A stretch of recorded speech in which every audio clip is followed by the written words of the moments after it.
अब आज हाम्रो क्लास सुरु गर्नेछौँ। आज हामीले यो विकासवाद सम्बन्धी एउटा ज्यादै महत्त्वपूर्ण उनीहरूको मान्यतालाई चाहिँ जुन चाहिँ सही छैन, सत्य छैन, त्यसको बारेमा अध्ययन गर्न लागिरहेका छौँ। अनि त्यो विषय चाहिँ म्युटेसन भन्ने विषय हो। अहिले कोभिडको सिलसिलामा पनि इन्डियामा आएको अथवा फैलिरहेको जुन कोभिड भाइरस चाहिँ म्युटेसन भएको भाइरस भनिरहेछ। डबल म्युटेसन, ट्रिपल म्युटेसन अथवा धेरैचोटि म्युटेसन भएको भनिरहेछ। यो भनेको के हो? त्यो शब्दहरू धेरै प्रयोग भइरहेको छ। सबभन्दा पहिला चाहिँ दोस्रो तिमोथी 4 अध्यायमा एउटा पद हेर्नेछौँ। दोस्रो तिमोथी अध्याय 4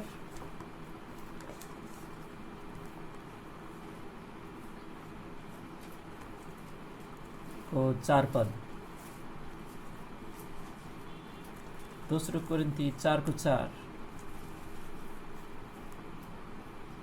यहाँ लेखिएको छ कि यो चाहिँ अन्तिम दिनहरूको समयमा कस्तो खालको आत्मिक वातावरण हुनेछ संसारमा, त्यो चाहिँ 3 पदमा लेखेको छ। पहिला 3 पद पनि हेरौँ। किनकि यस्तो समय आउनेछ, त्यसरी सुरु भएको छ यो, जब तिनीहरूले खाँटी शिक्षा सहने छैनन्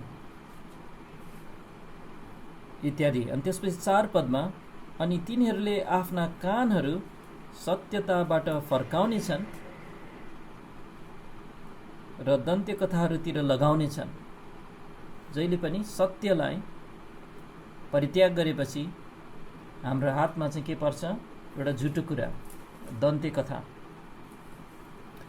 सारा संसार एक बुद्धिमानी, सर्वशक्तिमान, अनन्त परमेश्वरद्वारा सृष्टि गरिएको हो भन्ने सत्यतालाई हामीले जब चाहिँ होइन भन्छौँ, तब चाहिँ हामीले चाहिँ हाम्रो हातमा केलाई समात्नु पर्ने हुन्छ भने एउटा झुटो कुरालाई। अनि अहिले अधिकांश मानिसहरू, विशेष पढे लेखेका मानिसहरू, स्कुल गएका मानिसहरूले चाहिँ यो संसार कसैले सृष्टि गरेको होइन, यो आफसे आफ हुन आएको हो। कसरी हुन आयो भने चाहिँ क्रम विकासद्वारा, विज्ञानले यही सिकाउँछ भनेर भन्छन्। अनि हामीले अध्ययन गर्दै आएका छौँ कि वास्तवमा क्रम विकास चाहिँ विज्ञान होइन। अनि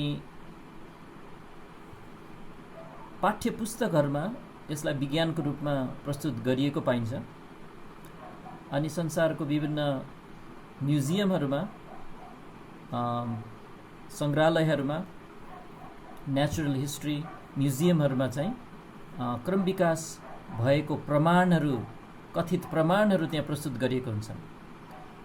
अनि हामीले चाहिँ हेर्दैछौँ कस्ता कस्ता कुरा चाहिँ विकासवादको प्रमाण हो भनेर प्राय मानिसहरूले चिन्ने गरेका छन्। अनि त्यसलाई चाहिँ हामीले विकासवादका प्रतीकहरू भनेर चाहिँ त्यो नाम दिइरहेका छौँ। अनि पहिलोमा चाहिँ हामीले प्राकृतिक छनौट अथवा नेचुरल सेलेक्सन भन्ने कुरालाई चाहिँ हामीले हेऱ्यौँ। अनि भोलि त्यसको जाँच हुँदैछ। अनि आज चाहिँ हामीले दोस्रो प्रतीकलाई हेर्न लाग्दैछौँ। त्यो चाहिँ म्युटेसनहरू भन्ने विषय। अनि चार्ल्स डार्विनको दाबी अनुसार प्राकृतिक छनौट चाहिँ मुख्य त्यो तरिका हो जसद्वारा चाहिँ क्रम विकास हुन आयो। अनि प्राकृतिक छनौट भन्नाले चाहिँ डार्विनले यसरी पनि परिभाषित गरेका छन् त्यसलाई कि जो सबभन्दा बलिया अथवा लायक हुन्छन् उनीहरूको बनोटमा, त्यस वातावरणमा जो सबभन्दा लायक हुन्छन् उनीहरू नै संरक्षित हुन्छन्, उनीहरूकै वंश चाहिँ रहिरहन्छ। अरू मरेर जालान् तर लायकहरू चाहिँ उनीहरू संरक्षित हुन्छन् भन्ने कुरालाई चाहिँ प्राकृतिक छनौट भनिन्छ। अनि 20औं शताब्दीमा आएर अब 19औं शताब्दीमा चाहिँ क्रम विकासवादलाई डार्विनले प्रतिपादन गर्यो। उसको 1859 को किताब on the origin of species भन्ने किताबद्वारा। अनि 20औं शताब्दीमा आएर चाहिँ के कुरा छर्लङ्ग हुन गयो भने यो चाहिँ क्रम विकासवादीहरूलाई समेत छर्लङ्ग हुन गयो कि प्राकृतिक छनौटले नै क्रम विकास भएको हुन सक्दैन। किनभने प्राकृतिक छनौटले केवल छनौट मात्र गर्न सक्छ, यसले सृजना गर्न त सक्दैन। अनि त्यसपछि के भयो त? त्यसपछि एउटा निर्णय गरियो कि नयाँ यी आनुवंशिक, मैले यहाँ वंशानुगत भनेर चाहिँ यसलाई चाहिँ आनुवंशिक हुनुपर्ने यो शब्द जेनेटिक भनेको चाहिँ। अनि एकछिन मैले यो पढिदिन्छु, त्यसपछि अलिकति यसको अर्थ बताउन खोज्छु।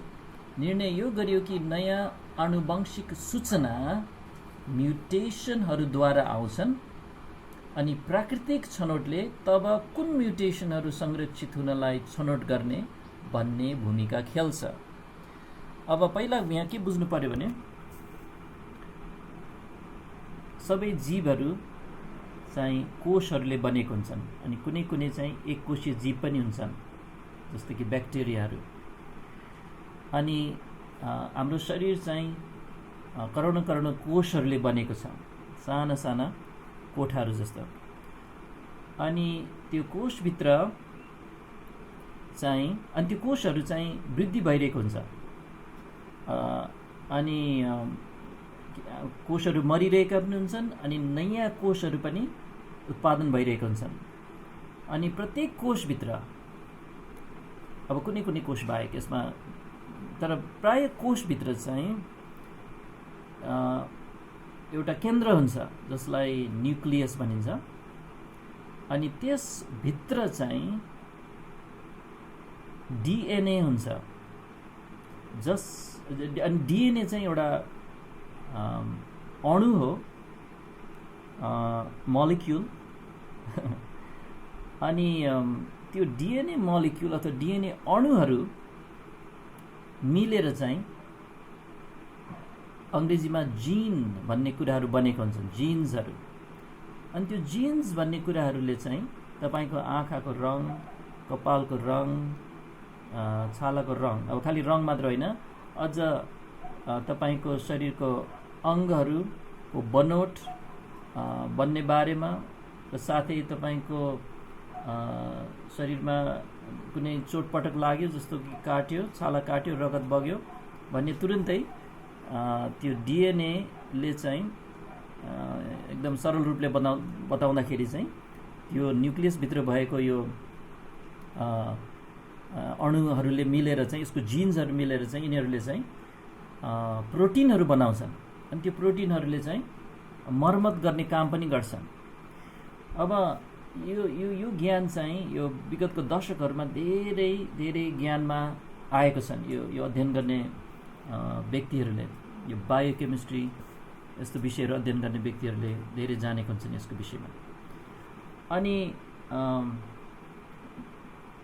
तर यो हरेक कोषभित्र भएको यो अणुहरू अथवा यो डिएनए भन्ने अणु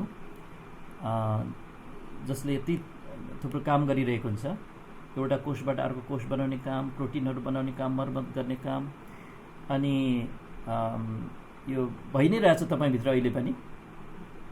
अनि तर एउटा डिएनएबाट फेरि अर्को डिएनएको प्रतिलिपि, फोटोकपीहरू बनाइरहेको हुन्छ कोष विभाजन हुँदाखेरि। तर त्यस्तो हुँदाखेरि चाहिँ त्यहाँ त्रुटिहरू केही गरी भयो भने चाहिँ एउटा विकृत कोष, एउटा विकृत डिएनए बन्न जान्छन्। यो त्यो जे विकार बनेको छ त्यसलाई चाहिँ म्युटेसन भनिन्छ, त्यो बिग्रेको कुरा हो। अनि विकासवादहरूले के भन्दैछ भने, हो जब त्यहाँ डिएनएमा अथवा यो आनुवंशिक सूचनाहरू हो, यो डिएनए भनेको सूचना भएको अणुहरू हुन्, जब त्यसमा चाहिँ माथि तल हुन्छ तब प्राकृतिक छनौटले चाहिँ कुन चाहिँ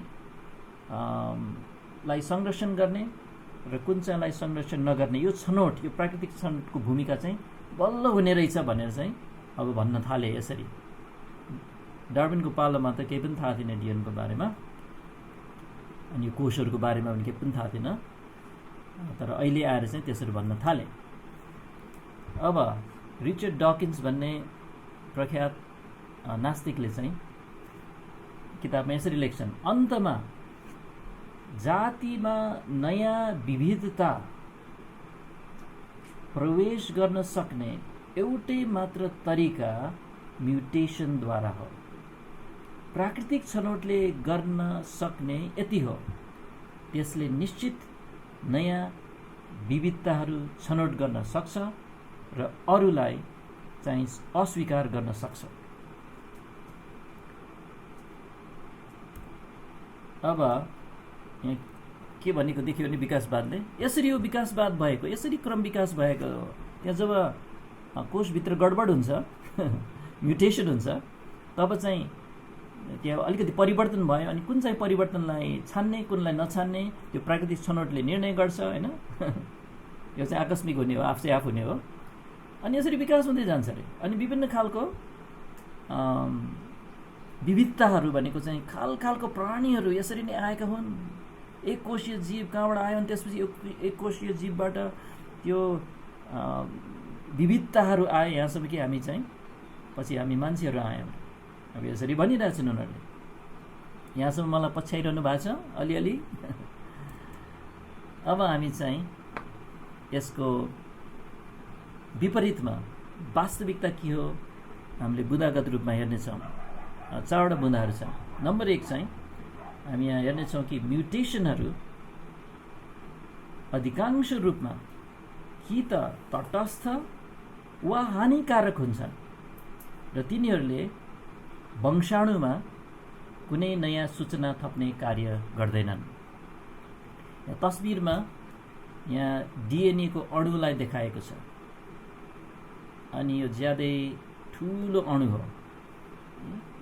अनि यसमा नै यो नै जीवनको किताब हो। वास्तवमा हरेक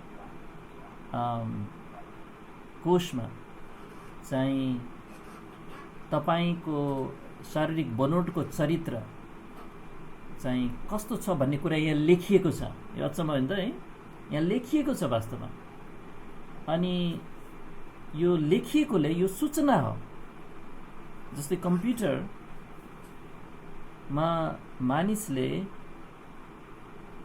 बुद्धि पुर्याएर इन्जिनियरहरूले के लेखेका हुन्छन्, अनि त्यो लेखेको हुनाले त्यो सूचना छ। अनि त्यसैले तपाईले कम्प्युटरलाई अन गर्दा अथवा मोबाइललाई अन गर्दाखेरि त्यहाँ चाहिँ यहाँ स्क्रिनमा अक्षरहरू देखा पर्छन्, रङहरू देखा पर्छन्, तस्बिरहरू देखा पर्छन्। अब त्यस्तै डिएनए पनि त्यहाँ सूचना भएको एउटा अचम्मको अणु हो। अनि त्यो सूचनाहरू चाहिँ जुन छन् तिनीहरू चाहिँ यो डिएनए को अणुहरूले बनेको जिन्स जसलाई भनिन्छ अथवा त्यसलाई वंशाणु भन्छ हामीले, त्यो वंशाणु बनेको छ। अनि तर म्युटेसनले चाहिँ वंशाणुमा सूचना थप्छ भन्ने कुरा चाहिँ साँचो होइन। कहिले पनि वंशाणुमा नयाँ सूचना थपिएको हुँदैन। कि त भएको सूचना जस्ताको तस्तै रहन्छ अथवा अझ भएको सूचना बिग्रन जान्छ। त्यसैले पहिलो बुँदा राम्रोसँग बुझ्नुहोस्, म्युटेसनहरू अधिकांश रूपमा यो डिएनएमा आउने परिवर्तन चाहिँ अधिकांश रूपमा कि त तटस्थ वा हानिकारक हुन्छन् र तिनीहरूले वंशाणुमा कुनै नयाँ सूचना थप्ने कार्य गर्दैनन्। अब लामो समय चाहिँ एउटा अनुसन्धान गर्दै आएको छ यो झिँगाको है। अब किन झिँगा? किनभने झिँगाको चाहिँ पुस्ताहरू छिटो छिटो नयाँ नयाँ पुस्ताहरू आउन सक्ने भएकोले मुसाको अध्ययन पनि त्यही कारणले गर्छन्। तर अझ झिँगाको थुप्रै पुस्ता थोरै समयमा नै अवलोकन गर्न सकिन्छ। अनि यो फ्रुट फ्लाइ अथवा झिँगा अनुसन्धान गर्ने अग्रजको नाम चाहिँ थोमस मोर्गन भन्ने थियो। अनि उसले दशकौँसम्म जीवनभरि अध्ययन गर्यो। अनि ऊ मरेर गएपछि चाहिँ त्यो काम चाहिँ अर्को एकजनाले सम्हालिरहेको छ, अहिले पनि सम्हालिरहेको। ऊ सायद मरिसक्यो होला, ऊ पनि। उसको नाम जे होस्, उसलाई त्यो झिँगाको अनुसन्धानलाई सम्हाल्ने नयाँ व्यक्ति चाहिँ फियोडोसियस दोब्झान्स्की भन्ने थियो। यो नाम जानिराख्नु पर्यो। यो रसियन नाम, युक्रेनबाट आएको व्यक्ति, पछि अमेरिकामा जस्तो फियोडोसियस दोब्झान्स्की। उसले के भन्छ भने अब ऊ क्रम विकासवादी हो। उसले विकासवादमा विश्वास गर्छ। तर उसले के भन्छ भने अधिकांश म्युटेसनहरूले, अनि मैले एउटा कुरा भन्नुपर्थ्यो, झिँगाको अनुसन्धान गर्दाखेरि चाहिँ त्यसको मान्छेले जानी झिँगामा म्युटेसनहरू गरायो। कसरी गरायो भन्नु होला होइन। अनेक हानिकारक किरणहरू मुनि झिँगालाई राख्यो बिचरोलाई है। कसैले कुनै बेला अनेक खालको केमिकलहरूमा उसलाई राख्यो है। अनि भरको गरेको छ, अनि अझै गरिरहेछन्। अनि त्यसपछि के हुन्छ, यस्तो हानिकारक किरण त्यसमा पठाउँदाले त्यसलाई छोप्दाखेरि के हुँदो रहेछ, अथवा यो केमिकल त्यसलाई छर्किँदा के हुँदो रहेछ, अनेक गर्दा गर्दा गर्दा गर्दा यो निष्कर्ष के निस्केको छ भने फियोडोसियस दोब्झान्स्कीले भन्छ हो परिवर्तन आयो। उसको डिएनएहरूमा के विकारहरू भयो, यो म्युटेसनहरू भयो। अनि त्यो सूचनाहरूमा चाहिँ परिवर्तनहरू त आए है। अनि यो म्युटेसनलाई नेपालीमा चाहिँ उत्परिवर्तन भन्छ। परिवर्तन मात्र पनि होइन, उत्परिवर्तन।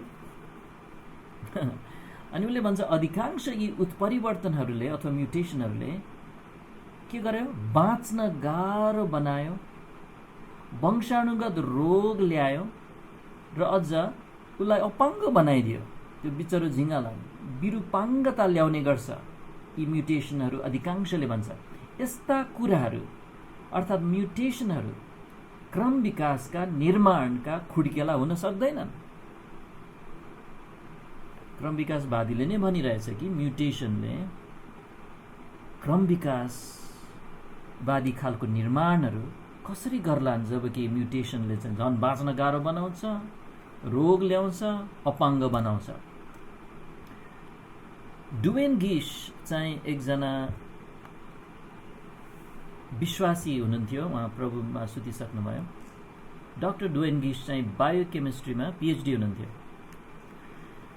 अनि उहाँले चाहिँ यसरी लेख्नुभएको छ, म्युटेसन प्राय घातक हुन्छ र ती सधैँ नै हानिकारक हुन्छ।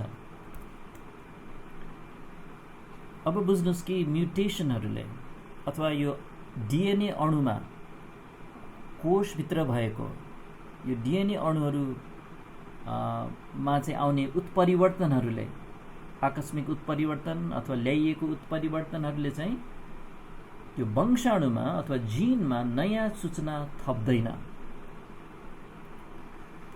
एकछिन यहाँ रोकौँ है। मलाई पछ्याइरहनु भएको छ तपाईँहरूले यहाँ, किनभने थुप्रै नयाँ शब्दहरू सुन्नु परिरहेको छ तपाईँले। अनि केही प्रश्न छ कि छैन, नत्र म हावामा बोलिरहेको जस्तो होला।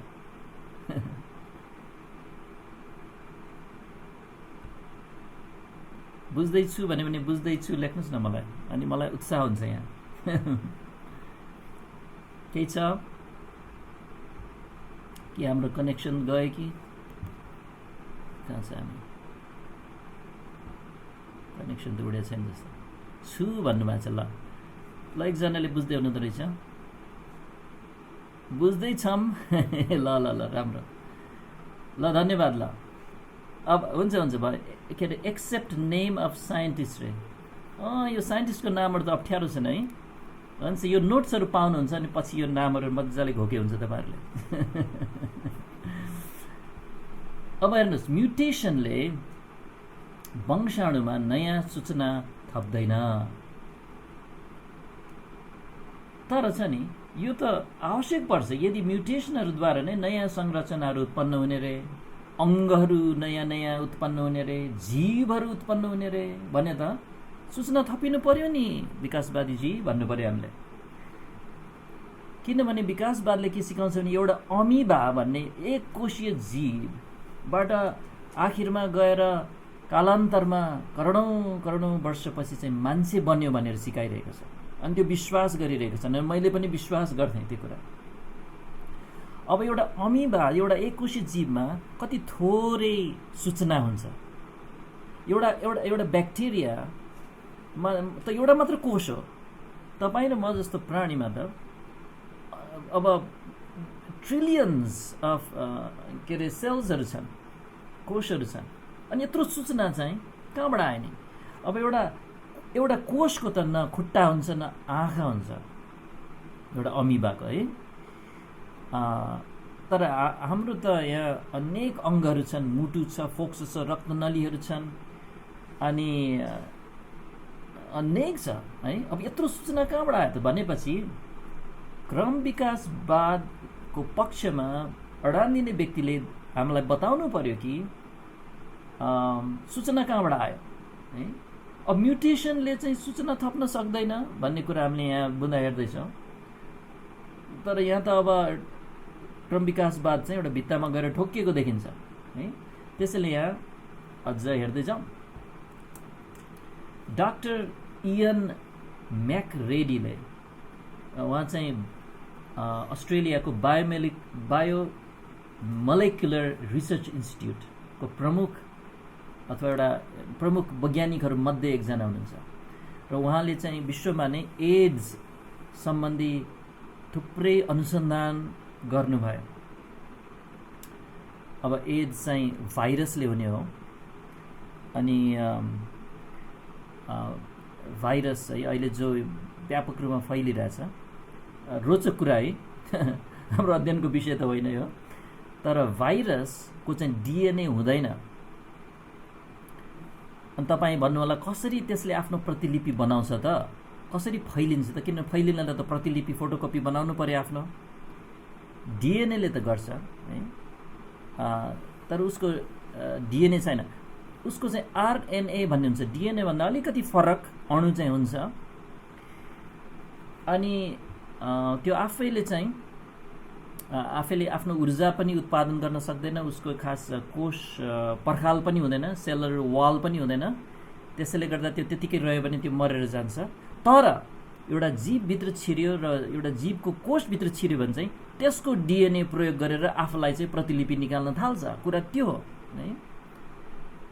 हाम्रो डिएनए प्रयोग गर्दै उसले आफ्नो प्रतिलिपि बनाउने भाइरस, त्यसैले कम्प्युटर भाइरसको नाम पनि अलि सुहाउँदैछ। अब यो एड्स अनुसन्धानमा विशेषज्ञ थिए यो व्यक्ति, यो साइन्टिस्ट। अनि उनले के भन्नुहुन्छ भने प्रयोगशालामा केवल जिनको प्रतिलिपि बन्न गएको, जिन भन्नाले त्यो वंशाणु, त्यो डिएनएको एक टुक्रा है, डिएनए लामो छ त्यसको सानो एक टुक्रालाई चाहिँ जिन भन्छ। त्यसमा हजारौँ जिनहरू हुन्छ। अनि प्रयोगशालामा केवल जिनको प्रतिलिपि बन्न गएको वा भएका जिनहरू यताउता ठाउँ सारिएको वा जिनहरू बिग्रन गएको मात्र देख्ने गर्छौँ भन्छ उनले। भनेको मतलब ल म्युटेसन कसरी भइरहेछ भनेर उनीहरूले अनुसन्धान गर्दाखेरि चाहिँ जति हेर्दाखेरि पनि अब एउटा जिन यहाँबाट फुत्त उता सर्यो है, सर्नु नै सूचना थपिएको त होइन नि है, बुझ्दै हुनुहुन्छ है। अथवा त्यो ठुलो अणुमा त्यो जिनको लामो चेन कडी जस्तो सोच्नुहोस् न, एउटा सिक्री जस्तो एउटा कडी चाहिँ सरेर अर्को कडीमा गयो, अथवा एउटा कडी चाहिँ फुस्कियो है, त्यति चाहिँ बिग्रियो चाहिँ छ, यताउता सर्या छ है।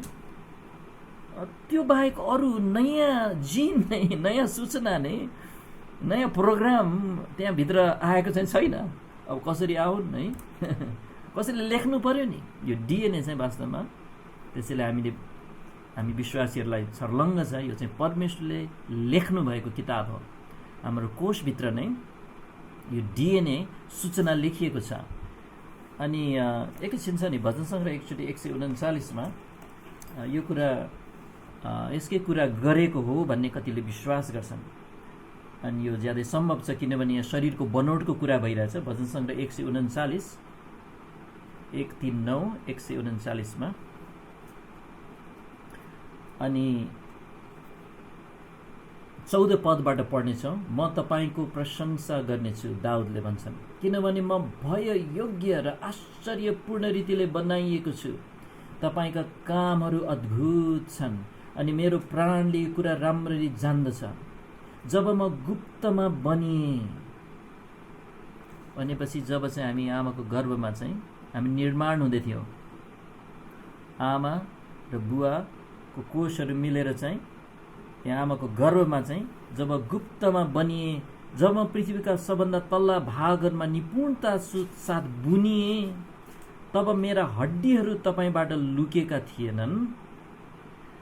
अब भर्खरै सुरु भएको, गर्भमा सुरु भएको त्यो भ्रूण, त्यसमा हड्डीहरू त हुँदैन है, तर परमेश्वरबाट लुकेको थिएन। हामी 8वटा कोष, 16वटा कोष, 32वटा कोष हुँदाखेरि 16 पदमा लेखेको छ, मेरो तत्त्व बनि नसक्दै तपाईँका आँखाले ती देखे। परमेश्वरले देख्नु भयो हामीलाई। अनि यसबाट पनि हामी देख्छौँ कि गर्भपतन चाहिँ पाप हो। परमेश्वरले त्यहाँ व्यक्तिलाई देख्नु हुँदो रहेछ बनि नसक्दै। अनि यहाँ लेखेको छ, अनि मेरा जुन अङ्ग प्रत्यङ्गहरू लगातार बनिँदै गइरहेथे, तीमध्ये एउटै पनि नहुँदा नै ती सब तपाईँको पुस्तकमा लेखिसकिएका थिए। पुस्तकमा लेखिएको भनेछ।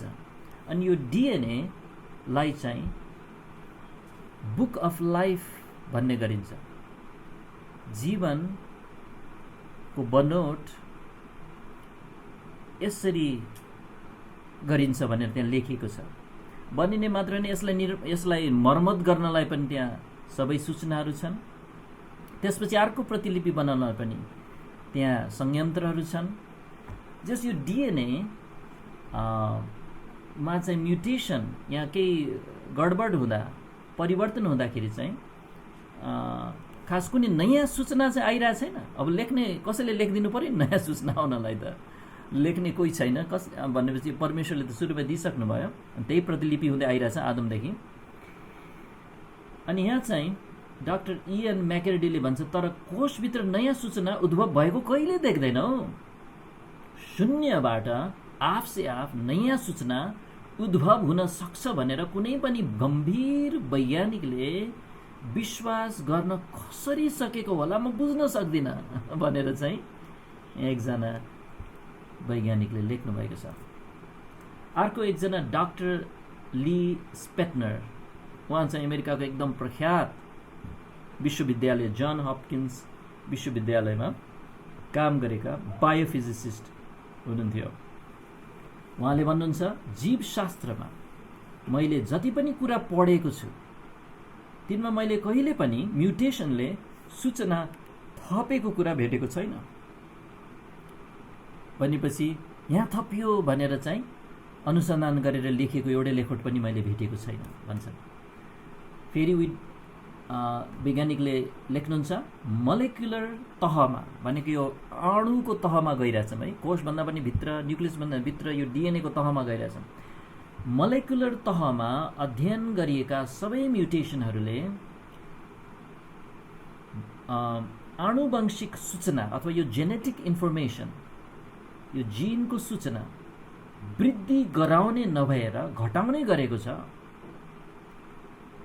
सृजना गुमाउने म्युटेसनहरूद्वारा नै सूचनाको वृद्धि त गर्न सकिन्न। यो तर्क त सजिलै छ, बुझ्न सकिनलाई। म्युटेसनले सूचना घटिरहेछ, अब म्युटेसनले सूचना बढ्यो भनेर त भन्न मिलेन नि, किनभने क्रम विकासले त के माग गर्छ भने सूचना त बढेको छ। कसरी बढ्यो? उनीहरूले भन्छ म्युटेसनद्वारा।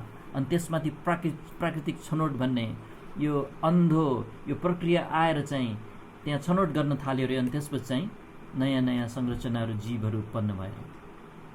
डाक्टर लिज पेटनरले भन्छ यो कसरी हुनसक्छ र?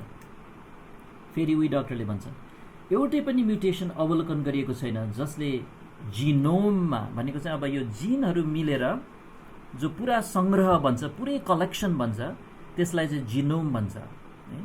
अनि मान्छे जातिको चाहिँ पुरा जिनोमको अक्षरहरू चाहिँ उतारिएको छ। अनि म अमेरिकामा जहिले पनि बिर्सिन्छु कुन चाहिँ म्युजियम अथवा म्युजियम नै हुनुपर्छ, म गएको थियो हामी चाहिँ हेर्नलाई। अनि त्यो पुरा मानव जातिको मान्छेको कोषको डिएनएको पुरै अक्षरहरू चाहिँ छापेर किताबमा छापिएको छ है। अनि त्यो चाहिँ कत्रो मोटो किताब छ भन्नु होला।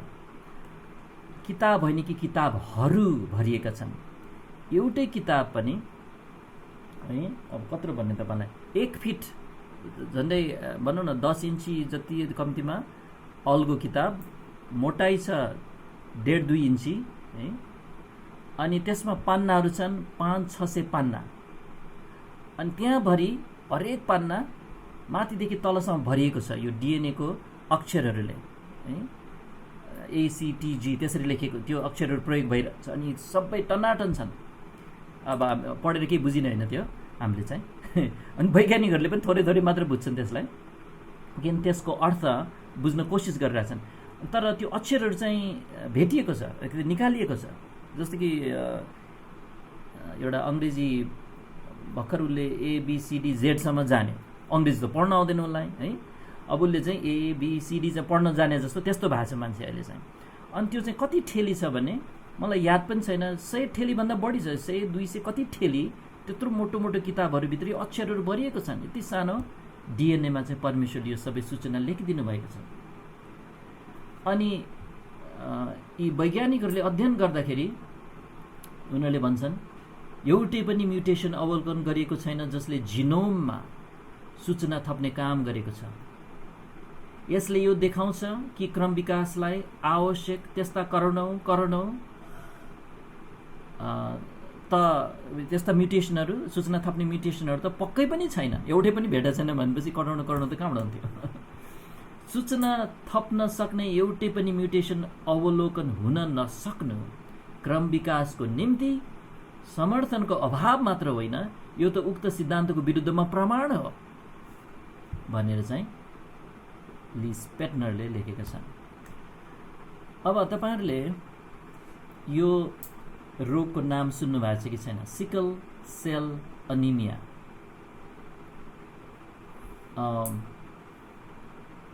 एक किसिमको ब्लड क्यान्सर हो। अनि यो चाहिँ म्युटेसन द्वारा हुन्छ, सिकल सेल अनिमिया। अनि यो रक्तकोषको आकार बिग्रिन जान्छ। अनि यसलाई चाहिँ क्रम विकासवादीहरूले चाहिँ लाभदायक म्युटेसनको उदाहरणको रूपमा लिएका छन्। अब हामीलाई हाँस उठ्छ, तर यसलाई लाभदायक म्युटेसन रे। अब कसरी लाभदायक भयो भन्दाखेरि चाहिँ त्यो मान्छेलाई मलेरिया लाग्दैन नि भन्छ उनीहरूले। हुन पनि हो है, सिकल सेल अनिमिया रोग लागेको मान्छेलाई चाहिँ के हुँदैन, उसलाई चाहिँ मलेरिया लाग्दैन। अनि त्यो त के भने जस्तो लाग्छ भने मलाई चाहिँ एउटा दुईटै खुट्टा भाँचिएर हिँड्न नसक्ने मान्छे चाहिँ लड्दैन भने जस्तो हो क्या। अब उठ्नै सक्दैन, अब कसरी लड्छ? यसले अनि यहाँ उनीहरूको कुरा चाहिँ यसले मलेरिया, अनि कुरा के छ भने मलेरिया ल्याउने एउटा कीटाणु छ, एउटा परजीवी छ है, त्यो लामखुट्टेले बोक्छ। अनि त्यो कीटाणुलाई चाहिँ के हुँदो रहेछ भने यस्तो सिकल सेल अनिमिया लागेको मान्छेको रगतमा पुग्दाखेरि चाहिँ त्यो रक्तकोषको आकार बिग्रिएकोले ऊ चाहिँ जोड्न सक्दैन, त्यो परजीवी चाहिँ त्योसँग जोड्न नसकेर मात्र मलेरिया नलागेको हो है। अब कति लाभदायक भयो त यो कुरा के भने यो त ज्यादै ठुलो मूल्य चुकाउनु पर्ने लाभ रहेछ यो। किनभने अब रक्तकोषलाई अक्सिजन बोक्ने जिम्मा दिनुभएको छ परमेश्वरले है। अनि यो कोभिड लाग्दाखेरि चाहिँ त्यो गर्न फोक्सोको समस्याले गाह्रो भइरहेको हुन्छ। हाम्रो रक्त कोषहरू चाहिँ अक्सिजन बोकिरहेको हुन्छ, तर सिकल सेल एनिमिया लागेको छ भने अक्सिजन प्रसारण गर्नलाई चाहिँ ठुलो समस्या पर्छ। अनि यो त लाभदायक होइन, यो त हानिकारक हुन्छ। अनि सजिलै मान्छेलाई अरू इन्फेक्सनहरू पनि लाग्छ यस्तो सिकल सेल एनिमिया लागेको मान्छेलाई। त्यसैले निश्चय पनि यो चाहिँ क्रम विकासको मार्ग भन्न सकिँदैन। अब अर्को उदाहरण दिन्छन् उनीहरूले, एकदम दयनीय छ उदाहरणहरू क्रम विकासले दिने। म्युटेसनले चाहिँ सूचना थप्छ र नयाँ नयाँ जीवहरू उत्पन्न हुन्छ भन्ने उदाहरण स्वरूप चाहिँ क्रम विकासवादीहरूको अर्को उदाहरण के रहेको छ भने एन्टिबायोटिकका विरुद्धमा हुने ब्याक्टेरियाको अवरोध। अब यो चाहिँ तपाईँलाई पनि प्रश्न उठेको होला, हामीले एन्टिबायोटिकहरू लिन्छौँ अनि केही वर्षपछि त्यो एन्टिबायोटिकले मान्छेलाई छुन छोड्छ, फेरि नयाँ एन्टिबायोटिक बनाउँछन्, अनि केही वर्ष त्यो एन्टिबायोटिकले राम्रोसँग काम गर्छ, अनि फेरि पछि त्यसले छुन सक्छ कि के भएको यो ब्याक्टेरियाहरू साँच्चै नै क्रम विकासवाद भएका हुन् कि भन्ने भान पर्ला। तर एकछिन यहाँ राम्ररी सोचौँ के भइरहेको छ यहाँ। अब स्टाफिलोकस ब्याक्टेरिया क्रम विकासवादहरूले यो यसलाई अगाडि सार्छन्। स्टाफिलोकस भन्ने ब्याक्टेरियम चाहिँ पेनिसिलिनको विरुद्धमा चाहिँ अवरोध निर्माण गर्छ। उसले पेनिसिलिनले नछुने हुन्छ। पेनिसिलिन एकदम राम्रो एन्टिबायोटिक हो, सुरुमा आएको, अहिले खासै त्यति सुनिँदैन है, हुन त प्रयोग त हुन्छ नि, तर त्यति मैले खाएको मलाई याद छैन, किनभने नछुने भइसक्यो यो खालको ब्याक्टेरियमहरूलाई। तर कुरा के हो भने यो कसरी भयो भने त्यसमा नयाँ सूचना अथवा नयाँ आनुवंशिक सूचना थपिएर त होइन, अनि केही थपिएर होइन वास्तवमा। अनि त्यसैले यसलाई चाहिँ क्रम विकासको प्रमाण दिने एउटा जीव अर्को जीवमा विकास भएको भनेर प्रमाणको रूपमा चाहिँ लिन त मिल्दैन। अनि यो अझ राम्रोसँग बुझाउनलाई अरू उदाहरण यहाँ हेर्न लागिरहेछ। तर विकासवादीहरूले चाहिँ यो टेक्निक यो तरिका प्रयोग गर्छन् तर्क गर्दाखेरि।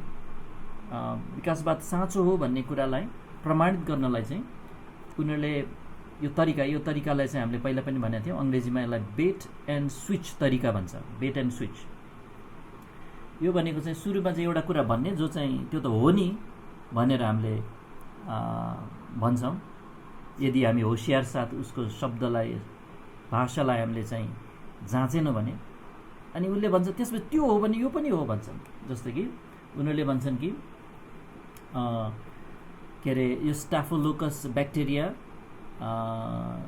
चाहिँ विकास भयो किनभने खै त पेनिसिलिनले नछुने भएको छ त भन्छ उनीहरूले।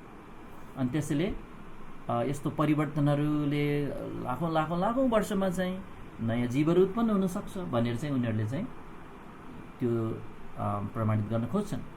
तर वास्तवमा यो के हो भने वातावरणसित अनुकूल हुन गएको यो उदाहरण हो।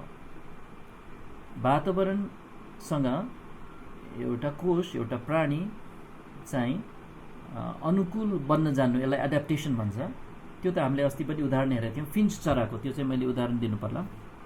गालापागोस टापुहरूमा जब खडेरी लाग्यो एक समय, त्यहाँ चाहिँ फिन्च चराहरू जसलाई चाहिँ मसिना बियाँहरू खान मन पर्थ्यो, ती मसिना बियाँहरू अब खडेरी लागेकोले उपलब्ध नभएकोले के भयो, त्यहाँ चाहिँ ठुला बियाँहरू खान सक्ने चराहरू जो चाहिँ ठुल्ठुलो चुच्चो भएको चराहरू मात्र बाँच्न सके, सानाहरू मरेर गए। अनि त्यसपछि त्यो खडेरी सकिसकेपछि त त्यहाँ के देख्यो भने त्यो फिन्च चराहरूको जनसङ्ख्यामा चाहिँ पहिलाको औसत साइज जे थियो त्योभन्दा ठुलो साइज भएको देखियो। तर त्यहाँ चाहिँ त्यो वातावरणीय अनुकूल के अरे यसलाई एडाप्टेसन भन्छ, वातावरणसित अनुकूल हुन गएको अथवा वातावरणसँग मिल्न गएको हो त्यो। कुनै नयाँ सूचना थपिएर त होइन नि, खालि सानाहरू मरेर गएका हुन्। त्यस्तै गरी चाहिँ यो ब्याक्टेरियाको सम्बन्धमा पनि त्यही कुरा साँचो हो वास्तवमा। के अरे वातावरणसित अनुकूल हुने कुरा चाहिँ प्रमाणित गर्न सकिने कुरा हो, जस्तो कि फिन्चराको। तर एउटा जाति अर्कोमा क्रम विकास हुन सक्छ भन्ने कुरा चाहिँ त्यो त्यतिकै मानिलिएको कुरा हो, प्रमाणित कुरा होइन। अब ब्याक्टेरियाले एन्टिबायोटिकलाई विरोध गर्ने क्षमता हासिल कसरी गर्छ? त्यहाँ दुई तरिकाहरू छन्। नम्बर 1 चाहिँ कुनै एक समूह अन्तर्गत कतिपय ब्याक्टेरियाको अगाडिबाट नै त्यो एन्टिबायोटिकलाई विरोध गर्न सक्ने क्षमता हुन्छ हैन। एउटा भनौँ न, त्यहाँ एक हुल ब्याक्टेरिया छन्, कुनै कुनैमा त्यो क्षमता छ, कतिमा चाहिँ छैन।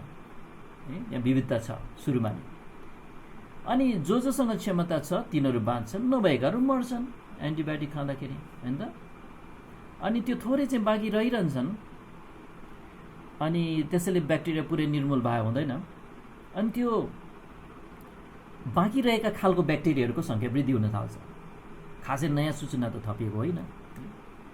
उदाहरण स्वरूप चाहिँ सन् 1845 मा 3 जनाको लास भेटियो। कहाँ भेटियो भन्दाखेरि चाहिँ आर्कटिकमा। अनि यो चाहिँ हिउँ नै हिउँ भइरहने 12 महिना हिउँ हुने ठाउँ हो। अनि त्यहाँ चाहिँ उनीहरू अन्वेषकको रूपमा त्यहाँ गएका थिए। अनि के गरी उनीहरू मरे, अनि कति वर्षपछि, केही समय अगाडि, केही धेरै वर्ष अगाडि होइन, उनीहरूको लास भेटियो। अनि चिसोमा भएकोले उनीहरूको शरीरलाई अब अनुसन्धान गर्न थाले उनीहरूले, किन शरीर रहिरहेको थियो, कुहिएको थिएन, चिसोले गर्दाखेरि फ्रिजमा राखे जस्तो भयो। अनि तिनीहरूको आन्द्राहरूबाट केही ब्याक्टेरियाहरू सङ्कलन गरेछन् वैज्ञानिकहरूले है। अनि त्यो ब्याक्टेरियाहरू जुन चाहिँ 160-70 वर्ष अगाडिको के अरे ब्याक्टेरिया, झन्डै 200 वर्ष अगाडिको ब्याक्टेरियालाई अध्ययन गर्दा त अहिलेको एन्टिबायोटिक ले चाहिँ नछुने रहेछ त्यसलाई। भनेपछि अहिलेको ब्याक्टेरियाले 200 वर्ष अगाडिको, अहिलेको एन्टिबायोटिकले 200 वर्ष अगाडिको ब्याक्टेरियालाई नछुने रहेछ। भनेपछि पहिले नै त्यस्ता ब्याक्टेरियाहरू छन् भन्ने देख्छ, जसमा चाहिँ उनीहरूसँग फरक फरक क्षमताहरू भएको। अनि त्यसैले ब्याक्टेरियाहरू विकास भइरहेछन् भन्ने कुरालाई त यहाँ के अरे झुटो साबित हुन्छ। अनि नयाँ जीव बनेको कुरा त प्रमाणै होइन यो। स्टाफिलोकस ब्याक्टेरिया त्यसैले ब्याक्टेरियामा चाहिँ क्रम विकास भइरहेको होइन, त्यो अर्को जीव बन्ने क्रममा छैन। त्यसले केवल वातावरणमा आफ्नो प्रतिक्रिया त्यसअनुसार देखाएको, जसअनुसार परमेश्वरले त्यसलाई बनाउनु भयो। दोस्रो कुरा चाहिँ ब्याक्टेरियाले कसरी एन्टिबायोटिकलाई विरोध गर्ने क्षमता हासिल गर्छ भने कतिपय ब्याक्टेरियाले आफ्नो आनुवंशिक सूचना गुमाएर त्यो प्रतिकारात्मक क्षमता हासिल गर्छन्। गुमाएर है, सूचना थपेर होइन, केही सूचना गुमाएर। यसरी पनि कुनै कुनै ब्याक्टेरियाले चाहिँ एन्टिबायोटिकले उसलाई नछुने बन्द रहेछ। जस्तै एक किसिमको ब्याक्टेरियालाई स्ट्रेप्टोमाइसिनले नछुने भयो। स्ट्रेप्टोमाइसिन भन्ने एन्टिबायोटिकले उसलाई किन छोएन भन्दाखेरि चाहिँ उनीहरूले खोज्दाखेरि चाहिँ किनभने त्यो कोषभित्र चाहिँ एउटा राइबोजोम भन्ने कुरा हुन्छ। अनि त्यो राइबोजोमको सतह बिग्रन गएको रहेछ। अब त्यो स्ट्रेप्टोमाइसिनले काम गर्ने तरिका चाहिँ के रहेछ भने त्यो राइबोजोमको सतहमा जोडिएर उसले काम गर्ने रहेछ। अब जोडिनै पाएन त स्ट्रेप्टोमाइसिनले कसरी काम गरोस्? तर यहाँ चाहिँ त्यो ब्याक्टेरियामा सूचना थपिएर होइन, भएको सूचना बिग्रेर यो हुन गएको हो। त्यसैले के अरे यो थाहा भयो कि बिग्रने कार्य एउटा विशिष्टता गुमाउने कार्य रहेछ, अर्थात् त्यहाँ सूचना गुमाइएको रहेछ। क्रम विकास यस्तो खाले म्युटेसनहरूद्वारा हासिल हुन सक्दैन है। सूचना गुमाउँदै गुमाउँदै गुमाउँदै गुमाउँदै झन् विकास हुँदै हुँदै जाने कसरी हुन्छ यो है? हुँदैन है। सूचना गुमाएर क्रम विकास त हुने कुरै आएन। त्यसैले म्युटेसनले सूचना गुमाउँछ। म्युटेसनले चाहिँ कि अलिअलि हेरफेर मात्र हुन्छ, सूचना थप्ने कार्य चाहिँ गर्दैन। त्यसैले उक्त म्युटेसन ब्याक्टेरियमको निम्ति एउटा आनुवंशिक विकासको कारक बन्नुको सट्टा बरु त्यसले उक्त ब्याक्टेरियमको कार्य क्षमतालाई समग्रमा भन्यो भने झनै कमसल बनाउँछ। यस्ता म्युटेसनहरू जीवको क्रमिक पतन गराउने कारक हुन्, क्रम विकास गराउने चाहिँ होइनन्। आशा चाहिँ बुझ्नुभयो होला ब्याक्टेरियाको उदाहरणबाट पनि यो एन्टिबायोटिक रेजिस्टेन्सको कुरा, किनभने त्यो तर्क ल्याउने गर्छन्, त्यसैले यो बुझ्नु महत्त्वपूर्ण छ। डार्विनवादीहरूले गर्ने आनुवंशिक अनुसन्धानको उदाहरणहरूदेखि होसियार हुनुहोस्। अब चाहिँ यहाँ के छ भने बुझ्नुपर्ने कुरा, म्युटेसनद्वारा क्रम विकास हुन सक्दैन भन्ने यस्ता प्रबल प्रमाणहरू छन्। तर हुँदाहुँदै पनि डार्विनवादीहरू क्रम विकासको अन्तिम प्रमाणको रूपमा यही जेनेटिक्सतिर नै भाग्दै गरेको देखिन्छ। क्रम विकासवादीहरूले आफ्नो शरणस्थान चाहिँ जेनेटिक्सलाई बनाएका छन्। किन होला यो? म्युटेसनले क्रम विकास हुन सक्दैन भनेर हामीले हेऱ्यौँ, नयाँ सूचना थप्न सक्दैन हेऱ्यौँ, क्रम विकासले नयाँ सूचना चाहिन्छ, तैपनि जेनेटिक्सको शरण लिन पुगेको किन हो त? यसको दुईवटा कारण छन्। एउटा कारण चाहिँ यो जस्तो देखिन्छ, क्रम विकासका पारम्परिक प्रमाणहरू पहिला उनीहरूले प्रयोग गर्ने उदाहरणहरू, जस्तो कि पेपर्ड मथको कुरा गऱ्यौँ अस्ति, अथवा भ्रूण तालिका अर्न्स्ट हेकौको, यी कुराहरू, फिन्चहरूको यी कुराहरू चाहिँ अब धेरैजनाले बुझिन्छ कि हो यो चाहिँ एड्याप्टेसन भएको हो, वातावरणसँग अनुकूल रूपमा आएको चाहिँ हो, तर नयाँ जीव त उत्पन्न भएको होइन भन्ने कुरा बुझ्न थाले मान्छेहरूले। अनि त्यसैले अब त्यसलाई नै अघि सारिरहन त भएन। त्यसैले के गर्नु पर्यो? आनुवंशिक अनुसन्धानलाई धेरैले त बुझ्दैनन्, त्यसलाई विश्लेषण गर्न सक्ने पनि मान्छेहरू थोरै हुन्छन्। अनि यसलाई होइन, यो त डिएनए अनि यो कोषको भित्रको यो सानसानो अचम्म यसलाई अध्ययन गर्ने र बुझ्ने त थोरै हुन्छन्। त्यसैले यस क्षेत्रमा जो कोहीले डार्विनवादीलाई खण्डन गर्न सकिरहेको हुँदैन। उसले भनिदिन्छ जेनेटिक प्रमाण छ नि भनेपछि अब जेनेटिक्सको बारेमा केही पनि थाहा नहुने व्यक्तिले केही भन्न सक्दैन है। अनि त्यसैले यो तरिका यसको शरण लिइरहेछन्। तर कुरा के भने, प्रभुलाई धन्यवाद होस्, त्यस्ता विज्ञ जेनेटिसिस्टहरू छन् जोहरू चाहिँ डार्विनवादको सम्बन्धमा विश्वस्त छैनन्, अविश्वासीहरू नै छन् धेरैजना, जो चाहिँ उनीहरू अध्ययन गरिरहेछन् अनि उनीहरूले चाहिँ यो नयाँ दाबीहरूलाई उनीहरूले विश्लेषण गरिरहेछन्। जस्तै कि एकजना माइकल बिही को कुरा अहिले गर्नेछन्। तर पहिला चाहिँ यो नास्तिक रिचर्ड डकिन्सले चाहिँ के भन्छन् भने, रिचर्ड लेन्स्कीको ई कोलाई ब्याक्टेरियामा गरेको अनुसन्धानले यो प्रमाणित गर्दछ कि म्युटेसनहरूले जेनेटिक कोडमा अथवा यो जिनोममा सूचना थप्ने कार्य गर्दछ।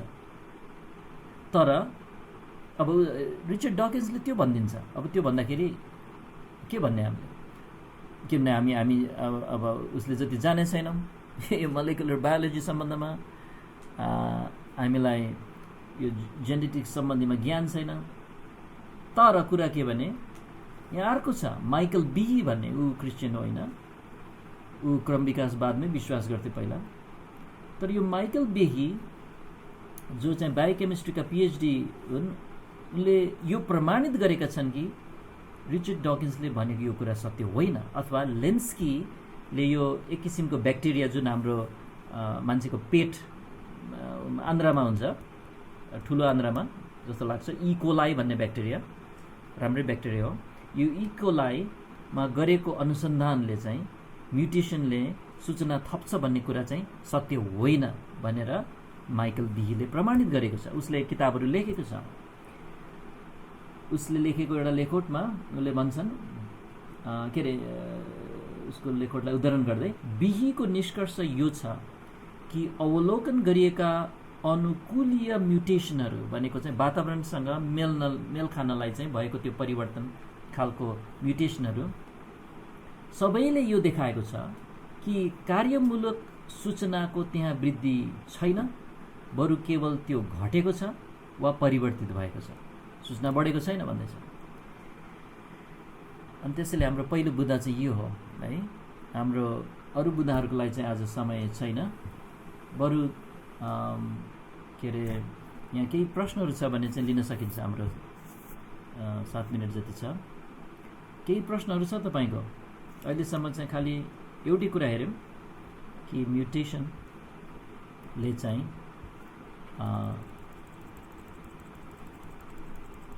के अरे नयाँ सूचना थप्दैन, जुन चाहिँ क्रम विकासवादीहरूले चाहिँ म्युटेसनद्वारा नयाँ सूचना थपिएर नयाँ संरचनाहरू नयाँ जीवहरू बनेको भनिरहेछन्, तर यो साँचो होइन।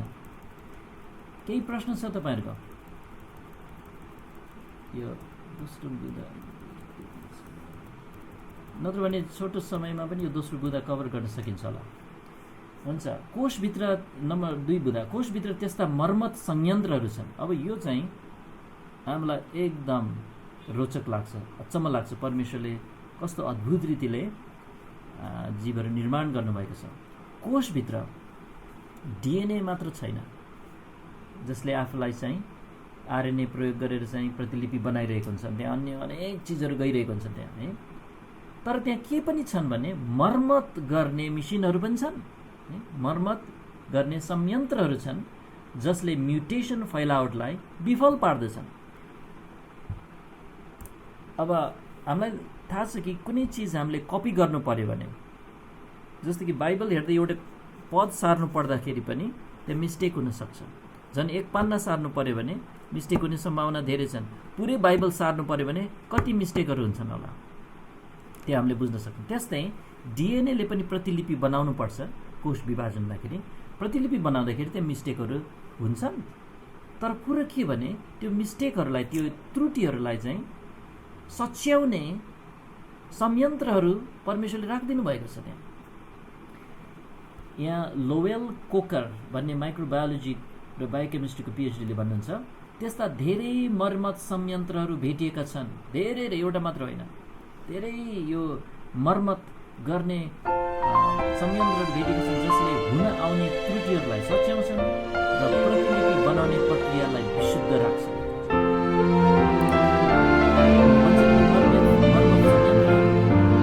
कल्पित म्युटेसनको संयन्त्रको विरुद्धमा काम गर्दछ।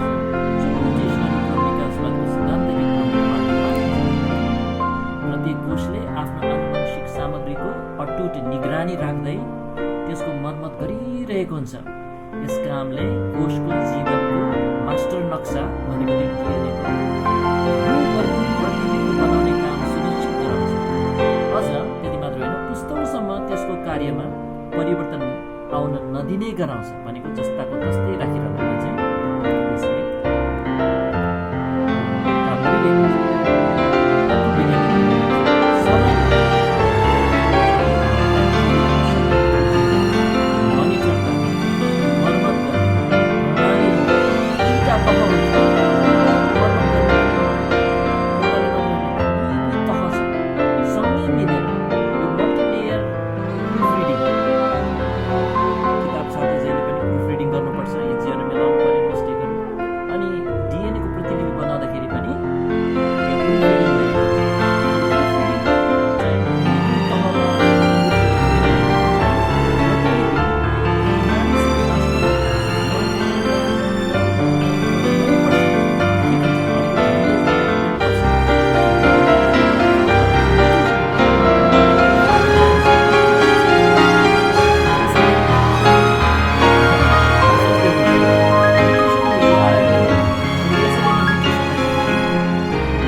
गर्ने क्षमता हुन्छ। भनेपछि जुन यो सच्याउने प्रविधि छ भने संयन्त्र छ हामीभित्र, त्यो संयन्त्र चाहिँ एकदमै जस्ताको तस्तै पनि रहँदैन, आवश्यक अनुसार त्यसलाई अलिअलि यताउता फेरबदल गर्न सकिन्छ आवश्यकता अनुसार। बाफरे, तिनीहरूले आकस्मिक आनुवंशिक विविधता दबाउनलाई ठुलो स्रोत साधन खर्चन्छन् भनेको कोषहरूले चाहिँ ठुलो स्रोत साधन भनेको उसको एनर्जी चाहिँ केमा लगाइरहेको हुन्छ भने यो आनुवंशिक विविधतालाई दबाउनलाई, म्युटेसनहरू नहोस् भन्नलाई चाहिँ आफ्ना मर्म क्रियाकलापमा एडजस्टमेन्ट गरिरहेको आवश्यकताअनुसार फेरबदल सबै कोषहरू कथित विविधतालाई रोक्न तल्लिन्छन्, जुन कुराले सृष्टि बिना आएको हो भन्ने दृष्टिकोणलाई यस कुराले अब यहाँसम्म आज राखौँ यहाँको कुराहरूलाई।